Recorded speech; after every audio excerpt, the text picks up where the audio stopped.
Hello everyone, welcome back to the English Echo. We're very happy you're here today. Today we're going to practice English together in a simple and relaxing way. Yes, we are so glad you are tuning in today.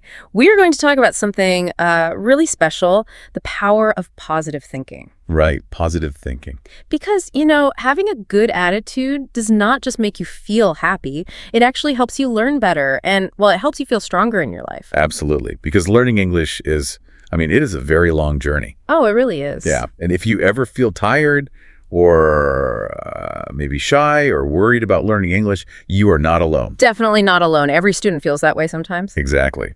So today's conversation will help you practice listening and speaking.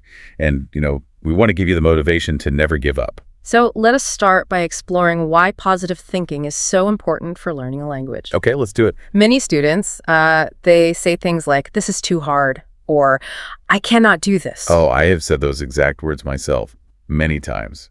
Right, we all have. But saying I can do this instead of this is too hard, it actually changes how your brain works. Wait, really? It changes the brain? Yes. When you think good thoughts, your brain stays calm. Yeah. And a calm brain helps you remember more. It helps you speak more clearly, and you just learn much faster. So it is not just magic? No magic. It is a real physical change in the mind. When you are stressed, your brain stops accepting new information. Oh, I see.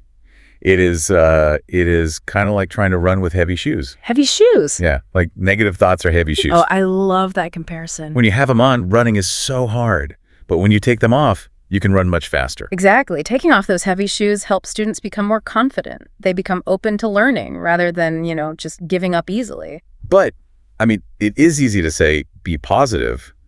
But making a mistake feels really bad. Yes, it does. What if I try my best and I still fail? Like if I speak to someone and use the wrong word. Well, failure is not bad at all. It is not. No. Failure is simply a step to success. Positive people see mistakes as lessons. A lesson. Think about a baby learning to walk. Yeah. The baby stands up, takes one step, and then... They fall down. Right, they fall down on the floor, and they do this 50 times a day. Yeah, they fall all the time. But we never look at the baby and say, wow, you are a terrible walker. You should just stop trying. No, of course not. We know they have to fall. Falling is how they learn to balance. Exactly. And adult learners need to do the same thing. When you make a mistake, do not feel bad. Just accept it. Yes. Just say, that is okay. I will try again. And then you improve. Okay, that makes sense. So to help our listener talk about these ideas, let's introduce some very useful vocabulary words. I think that is a wonderful idea. And we can connect these words to small actions you can take every day. So the first word is mindset. Mindset. Yes, your mindset is the way you think about things. It is your attitude. A positive mindset changes everything. When you have a good mindset, a difficult English rule is not a problem. It is just an interesting puzzle. Oh, I like that. So what is the action step for mindset? The action step is to choose your mindset every morning. Say to yourself, I'm open to making mistakes today. That is a great way to start the day.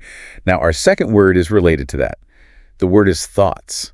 Thoughts. Those are the specific ideas or feelings in your mind. Like the silent sentences we say to ourselves. Exactly. We have thousands of these thoughts every single day.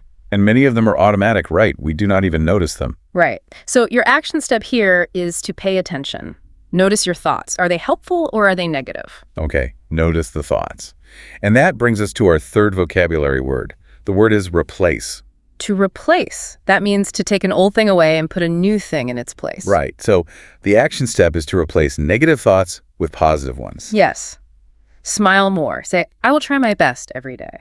It's just replacing an old phone with a new phone. Replacing a phone? Yeah. You throw away the old bad phone and you put a new fast phone in its place. Ah, I see. You throw away the bad thought. But, replacing a thought feels a little harder than buying a phone. Oh, absolutely. It takes practice. To me, it is more like train tracks. Train tracks. Yeah. Imagine a heavy train. The train is your brain, and the tracks are your thoughts. Okay, I can picture that. If the tracks point toward the negative direction, the train just goes that way, automatically. Yeah. To replace a thought, you have to physically pull a heavy lever. You have to force the tracks to change direction. Oh, that is a beautiful way to explain it. You have to catch the negative thought, pull that lever, and force the good thought into its place. Yes. And over time, the train just goes the positive way naturally. Exactly. Now we have one more vocabulary word, and this one causes a lot of stress. What is it? The word is grades. Oh, grades, yes. The scores you get in school. Right. A lot of students worry so much about their grades, they take a test, and if the score is low, they feel terrible. They feel like they failed. But if you obsess over your grades, your brain feels stressed. And remember, stress builds a wall. Right, the wall that blocks new words. So what is the action step for grades? The action step is to focus on your mindset, not your grades. If you study with a positive mindset, your grades will improve naturally. So success comes from the good attitude. Yes. You will see success soon if you just stay positive and relaxed. That is very comforting. Okay, so we have a positive mindset and we know how to replace bad thoughts. Now, how do we actually practice speaking? This is the fun part. But first, let me say, speaking out loud is very important. Why do we need to speak out loud? Can we just listen quietly in our heads? Listening quietly is good for vocabulary, but it does not teach your mouth how to speak English. I understand. You need to train your mouth and your brain to work together. So we have two great methods for this. The first method is called listen and answer. Listen and answer. How does that work? You just listen to easy questions and say the answer out loud. Oh, that sounds simple. But what if I do not know the answer? If you don't know it, no problem. Just listen to the correct answer and repeat it. And always do it with a smile. I guess that helps you think in English instead of translating everything. Exactly. It makes you faster. Now, the second method is very powerful. It is called shadowing. Shadowing, like a shadow on the ground. Right. In this method, you listen to one person speak and you say it out loud right after them. Oh, so I just copy you. Yes. You read the next part yourself and we take turns. This helps you speak more naturally. And clearly too, I'd add. Yes, clearly, and with lots of confidence. So if you sound happy, I try to sound happy. If you pause, I pause. Exactly. You are practicing the real music of the English language. That sounds like a great way to build muscle memory in my mouth. It really is. But there is a golden rule for both of these methods. A golden rule? What is that? Repeat this practice often. The more you repeat, the faster you improve. Oh, so doing it one time is not enough. No, doing it once is just the beginning. The more you practice speaking out loud, the easier it gets. I see. Well, today we learned so much. We learned that a calm brain learns faster. We learned that mistakes are just lessons. And we learned how to replace negative thoughts and practice out loud with a big smile. It has been a wonderful conversation. It really has. And before we finish, I want to ask the listener a gentle question to think about today. Okay. What is one negative thought you have today that you can replace with a positive one? Thank you for listening to The English Echo. Keep practicing English every day. See you in the next episode.